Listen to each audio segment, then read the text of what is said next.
broadcast network, AFTERBUZZ TV. Over 20 million weekly downloads in over 150 countries, and your number one source for after-show entertainment.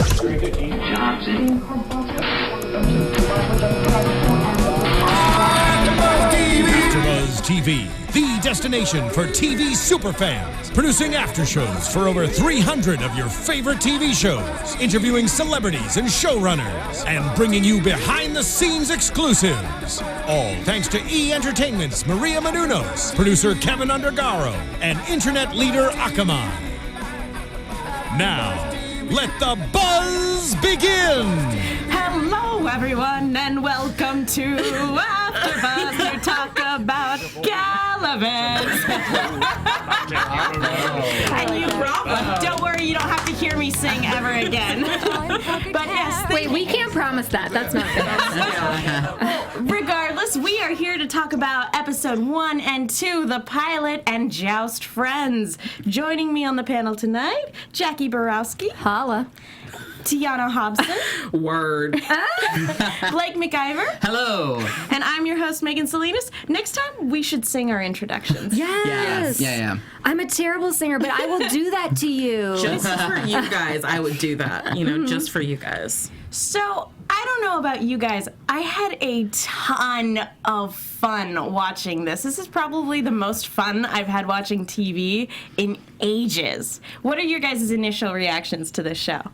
I loved everything about it. I thought it was fun. I love musicals in general, and I never want them to end, so now that I get to watch it every week, that's a lot of fun. And I just saw Into the Woods, and I was like, I don't want this to be over. I wish it was on TV, and then Galavant came on. Now it is. There it is. I'm happy. I had a lot of fun, but it's funny because one of our fans tweeted at us and said, you're, like, so sweet, and then they were like, and Jacque, you're just a big angry stinker. In, like, a funny, cute way, but, like...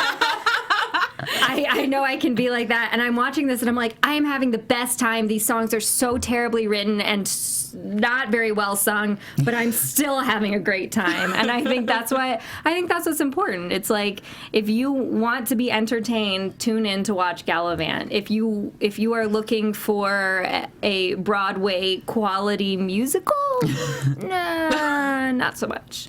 But it was so much fun, and I loved that it didn't take itself seriously. Like, it was clear that they weren't trying to do a perfect musical presentation, and brand new genre. I mean, this is not something. This is not Glee. This is not Smash. This is a completely new musical half-hour comedy. It's great. Well, and it's funny, too, because we've seen lots of sitcoms and lots of other TV shows do musical episodes. Buffy had a really great one. Great one. Even, like, Grey's Anatomy had a musical episode. I'm pretty sure I'm one of the oldest people on the panel, but Xena and Hercules had musical episodes back in the day. You're not the oldest person. So I was watching this and I was like, this is like the Xena musical episodes, because it's that level of camp with like old timey fighting that seemed to remind me of Xena and Hercules. Yeah, it reminds me a lot of Spam-A-Lot. Yeah, that's a good comparison. That's the one it is, because Yeah. it's kind of making fun of itself within itself, and it's still like a great fun time. And it's just kind of a fun take on, fun satire on fairy tales, because we have, obviously this is Disney, and they have the great Alan Menken coming in to write these songs and compose the music. So it makes sense that, it's this kind of big tongue-in-cheek thing, but just the fact that it's Disney is just a little cherry on top. You know what I find interesting, though? It's Disney, but no one in this show, like, I was entertained, but no character is likable. If that makes sense. Yeah, no, they're like, all terrible. Scoundrels. Yeah, you're watching and you're like, everyone on this show is a big flipping jerk. And I don't care that they are, but it's just so funny to me because Disney always tries to do that thing where it has like likable main character or likable, like at least one or two likable characters, even though that now they're doing the whole like understanding the villains thing. It's like, no one is. No. Yeah. In this musical, everyone can be awful. Yes. And it doesn't matter. It doesn't matter. Probably the only one I don't dislike is the cook. And just because he's so I feel so bad. You're like, this poor guy. They killed his whole family. A cook with a heart of gold. Bless his heart. Although I also like Sid, who is, for those of you Harry Potter fans, he is Lee Jordan from Harry Potter. Yeah. And he also played Simba